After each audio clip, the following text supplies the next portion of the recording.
Welcome to Case Studies with the BizDoc, and this week I'm taking another request from people who wanted to know about Alibaba, the giant e-commerce company in China run by entrepreneur Jack Ma.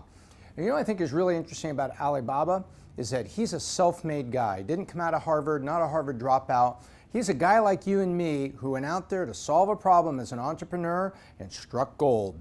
And we're going to dive into it, and this week I'm calling this The Rise of Jack Ma and Alibaba. We may come back in the future and do another case study about some of the many companies that they've invested in along the way, but today let's take that ride that Alibaba took starting in 1999. Along the way, today there will be two core points. And the first one is anyone can be an entrepreneur, just solve a problem. Solve it well. The second point is when competition comes, be fearless. Be fearless. And I'll tell you why. On that second point, because a minute ago, you didn't have a business. Now you have a business. And if a minute from now, you don't have a business anymore, but you have experience and a reputation for boldness and going out there and trying to start something, you've got more than you started with. I believe in that second principle from my heart. And anybody that knows me knows this. They will hear the following statement many, many times. And it's, I'd rather climb to the top of Mount Everest and fall to my death 1 foot from the summit than be sitting on a park bench when I'm 80 years old, looking up at a mountain and wondering why I never even tried to climb. And that's what I feel about point number 2. Be fearless. What have you got to lose? Now let's take a look at the fearless guy named Jack Ma. So Jack Ma starts Alibaba in 1999. Let's step back just a few years to 1995. Here he is, a school teacher coming to the United States for the very first time. He had a translation company that he had in China, and he was doing some work with that, taking advantage of some emerging trade and acceleration in the economy that had been happening. And he come to the US, and his friends showed him the internet. He hadn't seen it before, believe it or not. And so he searches for beer. And to his surprise, he didn't turn up any Chinese options. And he said, this is weird because China does have some good beer. I mean, beer is hundreds and hundreds of years old, and China's got some great beer out there. Why isn't there any beer here? And more importantly, why isn't there much of anything from China? And he returned home and he said, you know what? I'm going to take a shot. And so he forms a thing called China Pages, kind of like Yellow Pages for China. And this is 1995, as I mentioned. And so he gets off and running with that, and he wants to make it a place where the world can find out about products that are in China. Well, it failed. Like most businesses that strike out, he didn't make it. And as a matter of fact, there was a little bit of a story that was out that maybe he was forced into doing a deal with China Telecom or something, and he lost control of the company. But whatever happened, China Pages didn't make it. So here's a guy who, again, not a Harvard dropout. As a matter of fact, he took the entrance exam for the China University not once, not twice, but 3 times. He failed it the first 2 times, and he studied to be a teacher. And that's what he did originally. He was a teacher making $12 a month. That's 12 US dollars per month being a teacher in China. And you can go search on YouTube, right here on YouTube, and find some of those images of Jack in this oversized, really baggy shirt, just excited and being a teacher in front of these wonderful, cute kids. And you can see the passion that he had for teaching and the passion that he had for life. But nonetheless, that's where he started, as a teacher. So here he is now, a free agent after China Pages, can't even talk today, sorry about that. After China Pages folds up, and he is in the midst of the internet revolution that's heating up in 1999. And he said to himself, you know what, I'm gonna take another swing. And this time, he brings together a group of his friends, 17 people, and that's what the 17 is here for. 17 people in a little apartment in China to form Alibaba and get off and running. They wanted to basically make an e-commerce solution, only they didn't call it that. They were just out to use the internet to conduct commerce and get something going. It was interesting, he said he got the name Alibaba sitting in a coffee shop in Malaysia. And as the story goes, and who knows if this is folklore, this what gets repeated, but as the story goes, Jack Ma had asked some people, what do you think of the name Alibaba? And a few people said, oh, I've heard of Alibaba, I know the story. Open sesame, the magic. And he thought, wow, open sesame, open up a market. And he claims that that's where he got the name Alibaba, from that simple encounter. I've been thinking about it and then talking to some people in a coffee shop in Malaysia. So he gets off and running with his 17 friends in 1999. And guess what? They struck gold. Within 1 year, based on their success, they raised $5 million from Goldman Sachs, the bank, the massive international bank, $5 million. And then they raised shortly thereafter $20 million from SoftBank in China. And SoftBank is a Chinese telecom company with a very, very active and progressive technology investment group. Damn it, Tom, SoftBank's in Japan. It's been there for a long time. So here he's raised $25 million a year after getting Alibaba off the ground, and they were off and running. And it was interesting because right around this time in 2001, they're 2 years old when the tech bubble burst. And that was a tough time in the United States technology and the venture capital market. As a matter of fact, at that time, I was a venture capitalist of sorts. I was managing a corporate venture capital effort called eCompanies Wireless, and it was a joint venture that Sprint had invested in. And I was the managing partner from the Sprint side. And 2001, I could tell you, it was a tough time to be starting a company, especially if you're just getting off the ground. But they kept working on it, and with that money that they had raised, believe it or not, in 2001, Alibaba was profitable. Really incredible stuff. Now, to make an e-commerce solution in China is a little bit different than making it other places of the world. I'll give you an example. In China, not very many people had credit cards, nor did they have access to them. So Alibaba created Alipay, which was kind of like kind of like PayPal for China. And they built this system so that people could buy and sell things on the internet. Because in China, trust in a retail transaction was very important. And people did not trust sending their money and waiting for something to be shipped to them.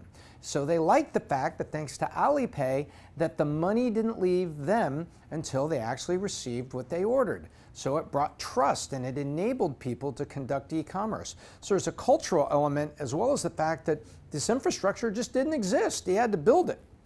Well, there you have it. First great innovation. So Alipay was a success for the Chinese market. But along comes a threat.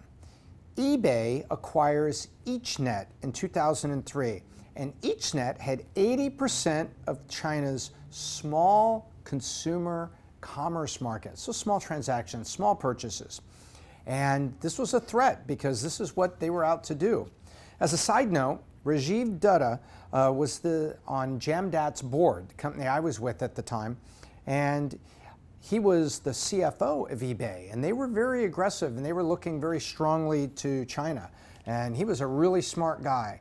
Unfortunately, cancer got him way too early in 2011, and so everyone that knew him misses him. But he was really sharp, and they were thinking broadly on a global market. But they ran into a buzzsaw in Jack Ma, because Jack Ma was really focused and armed with investment and success. He wasn't going to back down. So they launched Taobao, which was basically the eBay of China.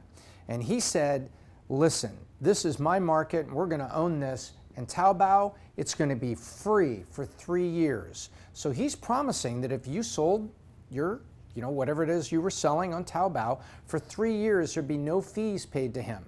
3 years. And that was a strong guerrilla move. He also had some of his Alibaba employees pummeling the message boards and the internet bulletin boards. Remember bulletin boards back in the day? He had them pummeling them with positive message about, hey, if you're in China, you should be on Taobao, not eBay. You should be on Taobao. And absolutely drove the awareness. It was a real guerrilla marketing technique. And if you've read things like Sun Tzu, The Art of War, that's a great book to read if you're an entrepreneur, by the way.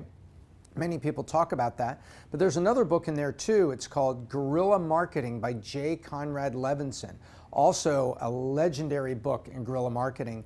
And that bulletin board trick by Jack Ma was a guerrilla trick, and it worked. You had eBay, coming up and boldly saying they weren't backing down, and the CEO, Meg Whitman, in 2004, with Taobao moving up, is saying, nah, China's going to be our biggest market in 10 to 15 years, biggest market ever. Well, shortly thereafter, 2005, Alibaba announces that Yahoo China had basically given up, and Alibaba was going to operate Yahoo China, and Yahoo was investing $1 billion for 40% of Alibaba.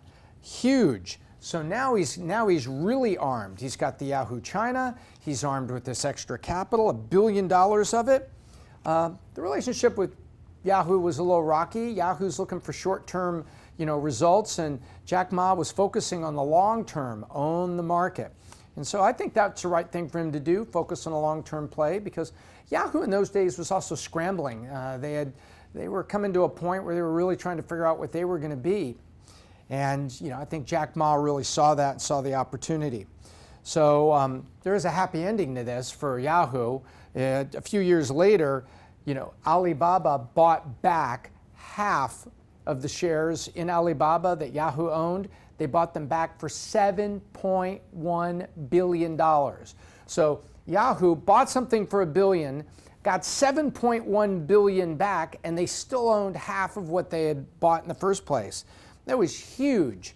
If it wasn't for that kind of success that they had with Alibaba, Yahoo would have died a long time ago. And as I mentioned previously, Yahoo was sold in the equivalent of a garage sale here in 2017 to Verizon Wireless for, $4.8 billion or something. But that was it. Back at the story, so you have this big Yahoo arrangement that happens in 2005, and in 2006, eBay gives up. eBay basically turned over its operation to a small local partner, and Alibaba had won. They had dominated in China, and they had literally chased eBay out of China with Alipay and Taobao, and the rest is history in terms of the way they kept growing. It was interesting. It bears in mind talking about the culture of Alibaba and how they grew. They had this legendary, lightheartedness about it, which was unusual because most people that worked for businesses in China, they were very stoic and very rigid. And Jack Ma tried to make it a lot of fun. As a matter of fact, they used to have this annual talent show where the executives would dress up and do things that were humorous. And Jack Ma himself used to put on makeup and wigs and sing pop songs, which people thought was really amazing because, most leaders in that culture were very dignified and very proper. And here's Jack Ma just cutting loose with his employees. As a matter of fact, this led to something that was called the Ali Fest, where they would actually do this talent show in a stadium because there's so many employees had joined the company, they needed to do it that way. And you know what? That reminds me of a guy like Richard Branson. Richard Branson is fearless and unafraid to do things for his brand and for his people. And if you go out and Google, there's some very funny pictures of where Richard Branson dressed up in a wig, lipstick, and a flight attendant's uniform and promoted his airline and promoted the fact that he was not too proud to serve drinks dressed as a flight attendant. And there's Jack Ma doing the same thing, just showing you a very human, fun side of him. And so you see a lot about his leadership. I mean, how can you not, if you lived in China, how could you not want to join a company like that to have a much different experience? It's almost like a capitalist experience or a rigid experience where they celebrated the individual succeeding and driving forward above it all. So away they went. Along the way, you're probably thinking, wow, if they're so successful, did they go on the stock market at some point? Well, yeah, they did. From 2007 to 2011, they were actually on the Hong Kong Stock Exchange. And Jack Ma wanted to do some structural things in 2011, wanted to issue a couple different classes of stock that would enable him to name people to the board and have a little bit more control as a leader. But the Hong Kong Stock Exchange said, no, we don't do that here. And so he said, really? Well, then I'll delist. And he delisted from the Hong Kong Stock Exchange. You know, it's interesting to point out, he's not the only leader that thought about that. Zuckerberg over at Facebook, he has different classes of stock, and he controls the voting and controls the board and the future of Facebook. So in the US stock market, you're free to do that in a capitalist system. Do what you wish. And so delisting in 2011 from Hong Kong, Jack Ma started plans to go public on the greatest stock exchange in the world, the United States. And away he went. And when he ran that IPO out, that IPO at $25 billion in 2014, actually it started out as $21.8 billion, but it was so oversubscribed and overheated as people came in, it swelled to a $25 billion IPO, making it the largest IPO in history.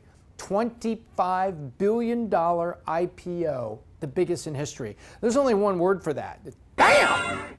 You go from being a guy who 3 times had to try to get into college in China, and a teacher, loving life with enthusiasm, all the way to being the CEO 14 years later of the biggest IPO in history.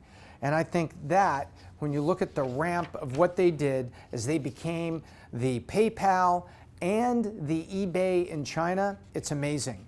I'll share some final stats with you, which I think you'll probably find absolutely stunning. I find them stunning. Today, Alipay accounts for half of the online payments in China. Wow, that's very impressive. And it accounts for, Taobao accounts for 75% of the online transactions, sales in China. And China has an event over there, it's called Singles Day. It's like a big day for shopping, kind of like maybe Black Friday in the United States. And they set a record for Singles Day in 2015, the one-day sales, one day, $14.32 billion in online sales in one day. That's just amazing. And that just shows you just the power and the momentum that Alibaba generated. So thank you for making the suggestion. I very much enjoyed taking you through the growth and the origin of Alibaba, Taobao, and Alipay, and the dynamic leader that came with it, Jack Ma. I promise you we'll come back and do another case study diving into the intricacies with what did they do with all that money and what did they do from there. But right now we celebrate an entrepreneur and we look back on those 2 points. Anyone can be an entrepreneur. Just solve a basic problem. Here's a guy who failed in a business trying to solve a problem. Why can't I search and find Chinese beer on the internet? Failed with that company, but came right back and built a behemoth. And the second point, when competition comes, be fearless. eBay was Lord God King of online auctions, and they took them out and chased them out of China. What a wonderful story. What a fantastic role model for all of us. Not a Harvard dropout, not a Harvard grad, but a guy like you and me that went out to solve a problem and went from zero to history. Well, we need the pillow. The pillow, the pillow. Thank you, Paul. Well, thank you very much for watching. Please subscribe to Valuetainment, the best channel on the internet for content for entrepreneurs. And until next time, I'm Tom Ellsworth, and I hope I left you better than I found you.